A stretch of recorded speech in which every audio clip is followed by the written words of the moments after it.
Shalom, selamat pagi keluarga besar Happy Sword Family. Pagi ini kita akan mendengarkan renungan. Sebelum kita mendengar renungan, mari kita berdoa. Bapak, kami bersyukur buat pada pagi hari ini. Kami percaya kami ada hanya karena Tuhan. Dan sebentar kami mau mendengarkan renungan, sharing singkat. Dan yang pasti ini boleh menjadi berkat buat kami, buat menjalani hidup kami hari ini. Terima kasih Bapak. Dalam nama Yesus biar Tuhan pimpin. Dalam nama Tuhan Yesus kami berdoa. Amin. Pagi hari ini saya bawa judul renungan saya adalah jangan menipu diri sendiri. Masih berkecimpung dengan tema besar Bapak Gembala bahwa pastikan Kristus sudah bersama kita. Kenapa sih kok bawanya jangan menipu diri sendiri? Gini loh, kata menipu itu berasal dari kata tipu yang berarti perbuatan atau perkataan yang gak jujur, bohong, palsu dan sebagainya. Dengan maksud untuk menyesatkan, mengakali atau mencari untung. Nah, istilah ini juga disebut kita bilang merujuk pada kata kecoh, menipu lah ya gitu.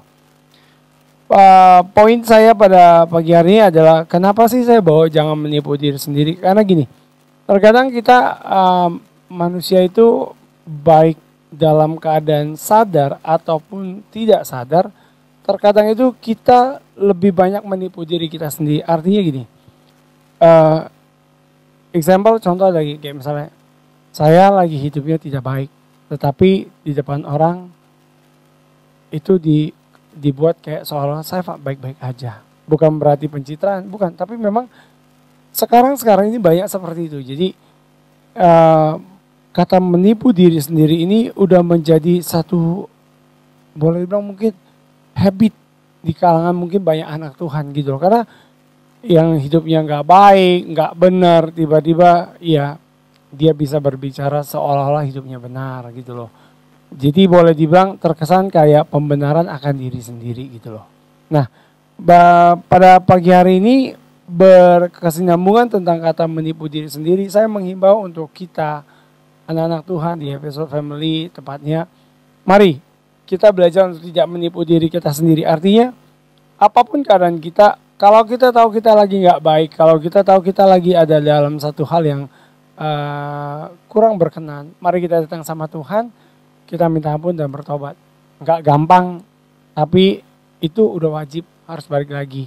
Jadi kenapa ini berkesinambungan dengan tema Bapak Gembala? Pastikan Kristus sudah bersama kita. Karena saya yakin ketika Kristus sudah bersama kita, untuk kita melakukan hal yang tidak berkenan, kayaknya itu mestinya agak menjauh. Bahkan menjauh, bukan agak menjauh, menjauh pastinya. Jadi sekali lagi saya cuma mengencourage teman-teman, Bapak Ibu Saudara sekalian, janganlah kita menipu diri kita sendiri. Kalau kita kondisi lagi nggak baik, datang sama Tuhan. Kalau kondisi kita lagi malas-malasan, datang sama Tuhan. Sekalipun itu mungkin banyak orang bilang klise, tapi buat saya bukan klise. Karena buat saya ini adalah satu pengalaman. Kalau saya nggak baik, saya memang nggak bisa lari ke orang. Ya larinya kemana? Ya ke Tuhan, karena Dia yang ciptain saya gitu loh. Jadi biarlah pada pagi hari ini ingat bahwa jangan biarkan diri kita menipu diri kita sendiri gitu loh. Artinya adalah kembali kepada pencipta kita kalau kita lagi nggak baik-baik aja. Firman Tuhan terambil di dalam Mazmur 14 ayat 2 dikatakan bahwa Tuhan memandang ke bawah dari sorga kepada anak manusia untuk melihat apakah ada yang berakal budi dan yang mencari Allah. Artinya adalah ketika kita berakal budi, artinya kita nggak mau menipu diri kita sendiri. Dan ketika kita berakal budi, udah pasti kita menyerahkan hidup kita kepada Allah yang benar, Allah yang hidup. Baik, sekian renungan pagi hari ini, biarlah ini boleh menjadi rema buat kita, bahwa sekali lagi saya ingatkan jangan pernah menipu diri kita sendiri. Karena kuburan yang bersih itu dalamnya tuh bukan kuburan yang bagus, dalamnya tengkorak tulang belulang. Itu aja. Terima kasih, mari kita berdoa. Saya bersyukur buat pagi hari ini, biarlah ini boleh menjadi rema dalam hidup kami. Dan ingatkan kami hari ini Roh Kudus, supaya kami tidak menipu diri kami sendiri, tapi kami berjalan bersama Tuhan, menjalani hari ini dengan apa adanya kami bersama Engkau Tuhan. Biar Roh Kudus yang pimpin perkataan, pikiran, perbuatan kami sepanjang hari ini. Dan kami percaya berkat Allah, Abraham, Ishak dan Yakub menyertai hidup kami sepanjang hari ini. Biarlah damai sejahtera-Mu Tuhan atas hidup kami Bapa. Dalam nama Tuhan Yesus Kami sudah berdoa dan mengucap syukur. Haleluya. Amin. Shalom, Tuhan Yesus memberkati.